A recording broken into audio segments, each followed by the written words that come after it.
Lo hablábamos con los expertos de la Fundación para la Conservación y el Desarrollo Sostenible, María Alejandra, televidentes y candidatos. Establecimos 3 temas claves y uno de ellos, hoy muchos colombianos no lo saben. En su plato de su mesa, cuando comen carne de res, buena parte de esa carne viene de zonas deforestadas. Y ese es un tema que hoy se llama técnicamente trazabilidad ganadera, saber de dónde viene la carne. Mucha de ella viene de zonas deforestadas, María Alejandra. Y recientemente en el Congreso de la República, después de un largo camino, se aprobó una ley, justamente la ley de trazabilidad ganadera.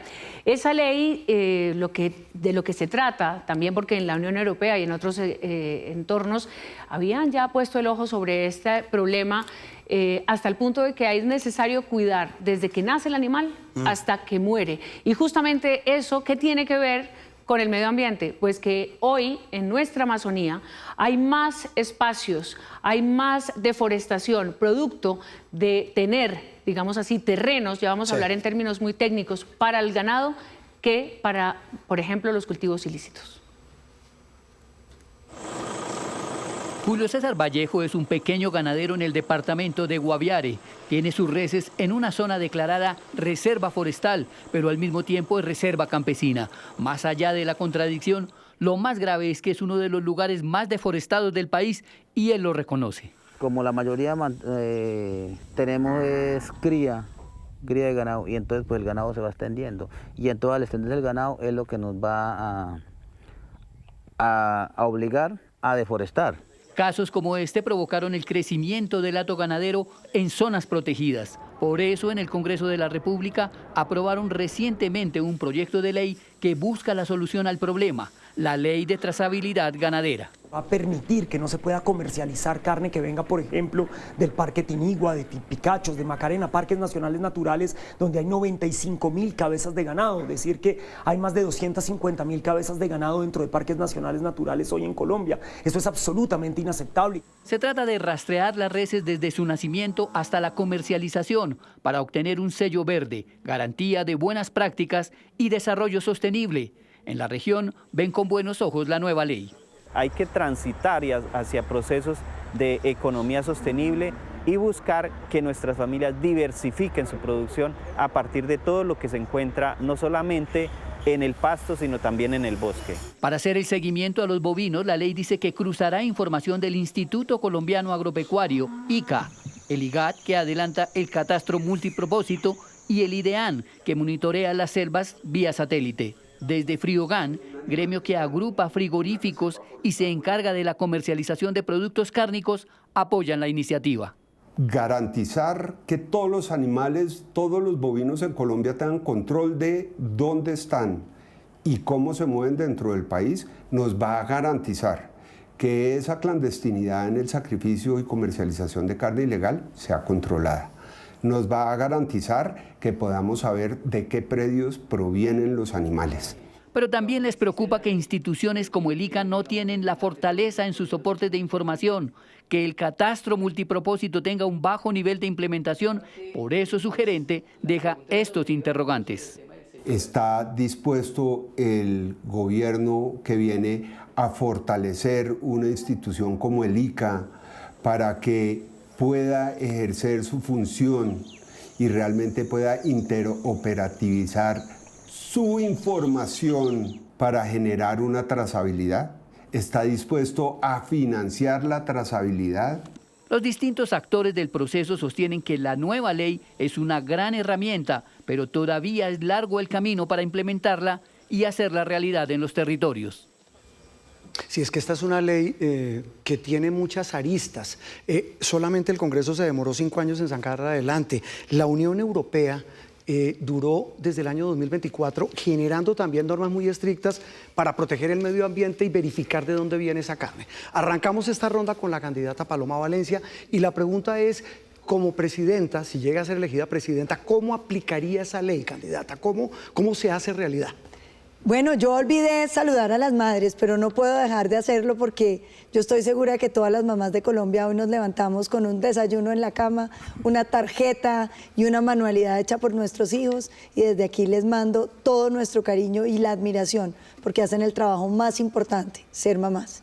Yo creo que esta ley es importante, Juan Roberto, pero esto no resuelve el problema.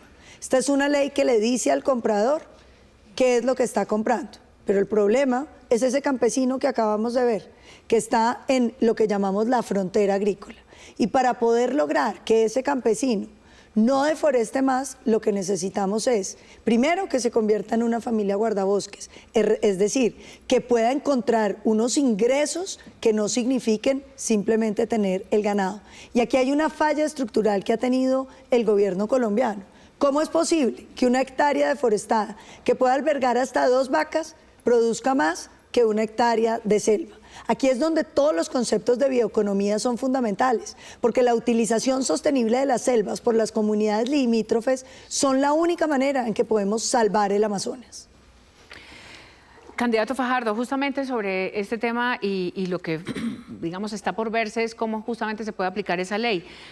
Y lo que se ve cuando se sobrevuela y se ve en terreno esta zona del Amazonas es que las vacas no llegan allí solas, que llegan por carretera, por unas carreteras que ya tendremos tiempo de hablar sobre ese tema específico, que llegan cada vez más y justamente salen a un mercado.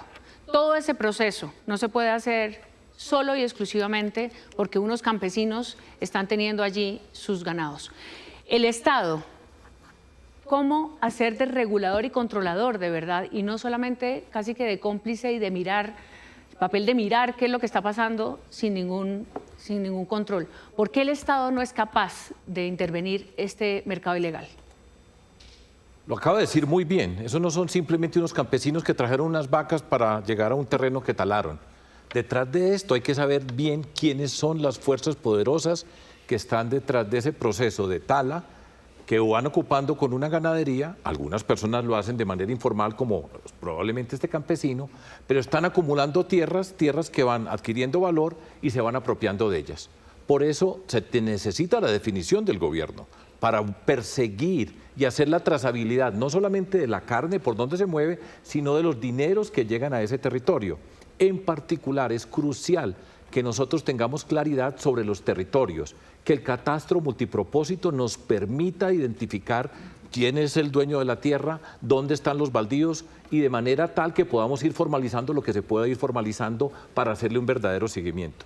Detrás de todo esto hay un mundo criminal que se apropia de tierras, se enriquece, muchas veces utilizan campesinos como escudos y esa trazabilidad se necesita. Repito, trazabilidad del dinero, trazabilidad de los recursos, catastro multipropósito, señalar quién es el dueño de la propiedad y hacer seguimiento.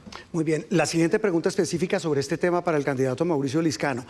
La comunidad internacional le ha metido mucha plata a este tema. A Colombia le ha dado millones de dólares, ayudan todos los años, gobiernos de países como Noruega, como Suecia, por mencionar 2, han ayudado mucho. Pero al final del camino dicen, mire la cantidad de hectáreas que cada vez más se pierden. Si usted es elegido presidente, ¿cómo hace para que eso no sea letra muerta, para que se cumpla? Y tal vez con algo muy importante, este negocio no conoce fronteras. Ya vamos a hablar de minería ilegal y de seguridad, pero en este tampoco. Con los países vecinos, ¿cómo va a ser? De manera concreta y práctica, ¿qué va a ser distinto para que esa cooperación internacional se vea reflejada en resultados, en control de esa ganadería extensiva? Mire, lo primero que tenemos que tener es data, y para tener datos necesitamos tecnología. Hoy el IDAM hace un informe que lo saca cada 3 meses y realmente no dice nada, pues dice los núcleos, que 21 núcleos lo están haciendo. Mire, hoy con satélites de baja órbita nosotros podemos revisar en tiempo real dónde se está deforestando, y en ese mismo tiempo real el Estado tiene que enviar grupos élites. Hoy hay una ley, la 2111, que castiga fuertemente los delitos ambientales, entonces tenemos que enviar, pues obviamente, a las fuerzas militares para que protejan, porque esto tiene que ver mucho con seguridad. Por el otro lado, a las comunidades hay que pagarles sus servicios ambientales, hay que acompañarlos, hay que hacerlos partícipe. Y finalmente, pues hay que trabajar con los países vecinos, con Perú, con Brasil, con Ecuador, porque los límites de los delincuentes no tienen fronteras, pues el Estado para proteger el medio ambiente tampoco. Con ellos tenemos que hacer acuerdos binacionales, trazabilidad de recursos, proyectos de vacunación con Internet de las Cosas para saber dónde están vacunando, y si están vacunando en esas zonas poderlas proteger. Y por supuesto ya lo que es la ley, que es lo que dice María Alejandra, pero la ley no soluciona el problema por sí solo. Esto es más trazabilidad de los compradores.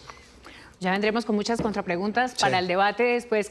Candidata Claudia, justamente hablábamos de la preponderancia que hay en la dieta colombiana de la carne. Es esencial y se calcula que en el suroccidente del país el 40% de la carne viene de estas zonas de deforestación. También hay un porcentaje muy alto en Bogotá. Se habla de alrededor de un 20%.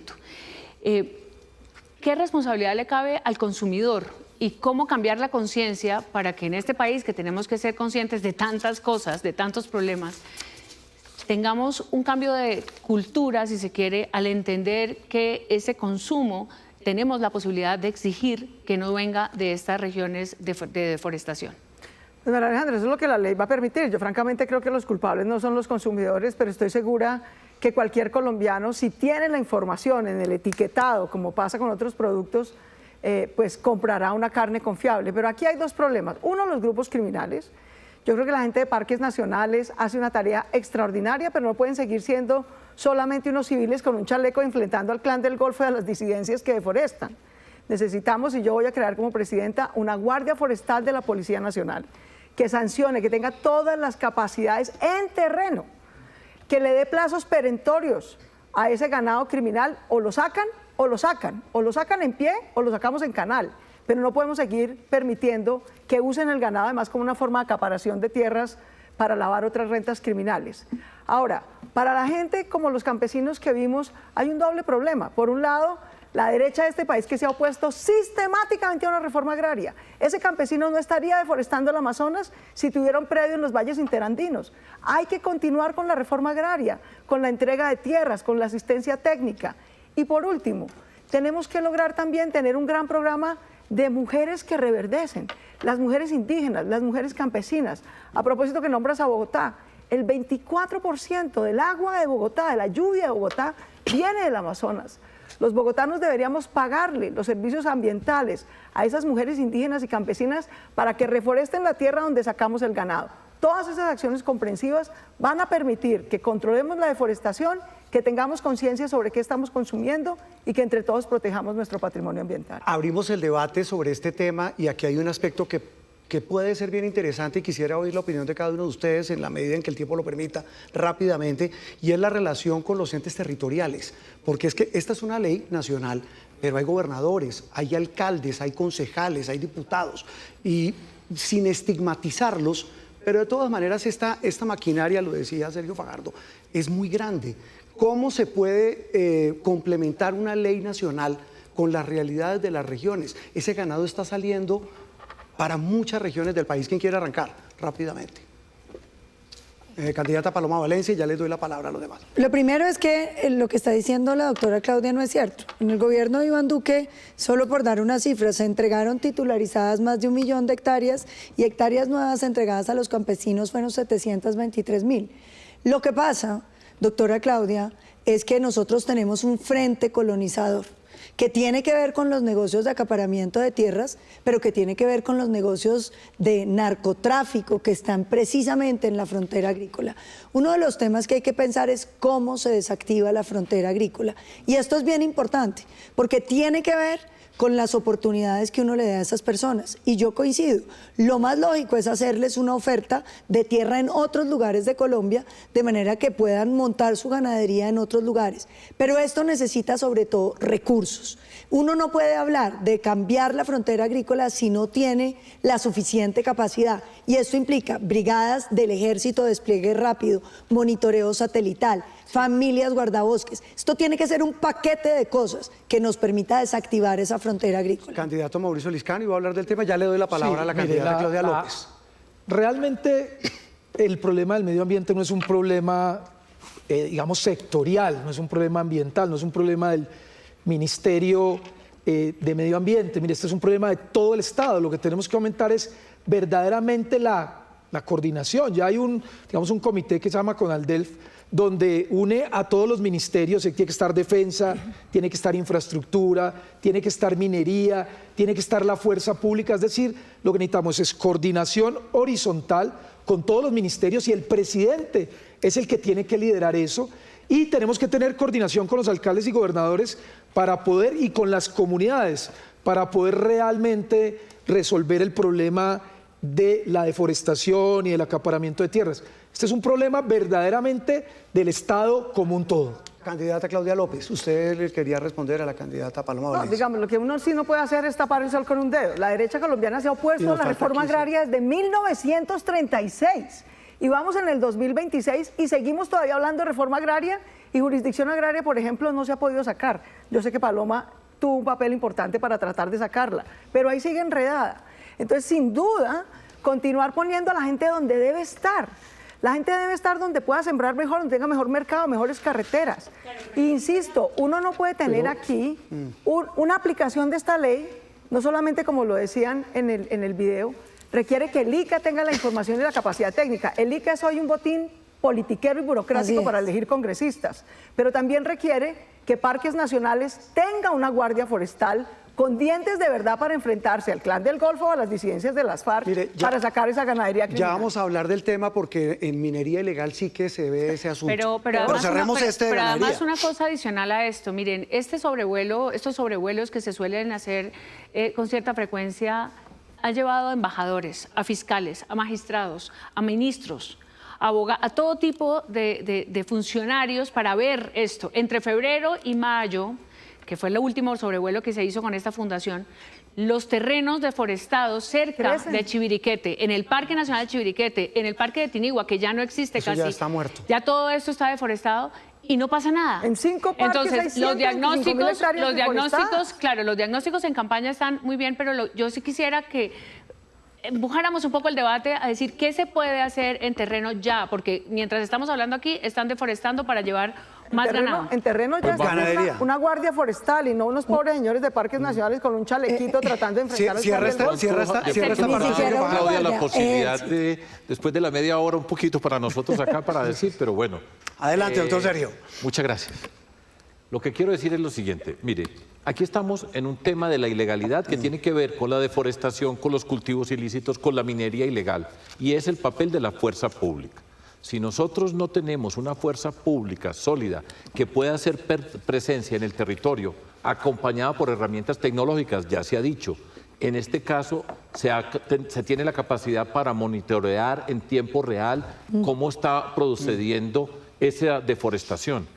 Y eso requiere acción inmediata de fuerzas de tarea conjunta que puedan responder de manera inmediata. Eso es necesario. Sin una fuerza pública con esa capacidad podemos echar todos los discursos que queramos acá, pero no se resuelve el problema. Pero yo quiero añadir algo a lo que estaba diciendo anteriormente. El catastro multipropósito nos permite a nosotros cerrar de una vez por todas las características de nuestro territorio, hacer un ordenamiento territorial, adjudicar los baldíos, y con estos grupos que están trabajando allá sobre ese territorio de definir, se tiene que reforestar, se tiene que regenerar, existe la posibilidad de hacer ganadería de una forma distinta, con silvopastoreo, de manera que se puedan utilizar herramientas y esas comunidades no queden a la deriva y que podamos construir un mundo legal dando las herramientas técnicas. De esa manera, porque la mejor forma de proteger el territorio es cuando una comunidad, unas personas son dueñas de ese territorio. Cuando tienen propiedad, son las que mejor cuidan. Y eso es lo que podemos hacer nosotros para ir formalizando toda esa informalidad que hay allá y sacando el mundo criminal.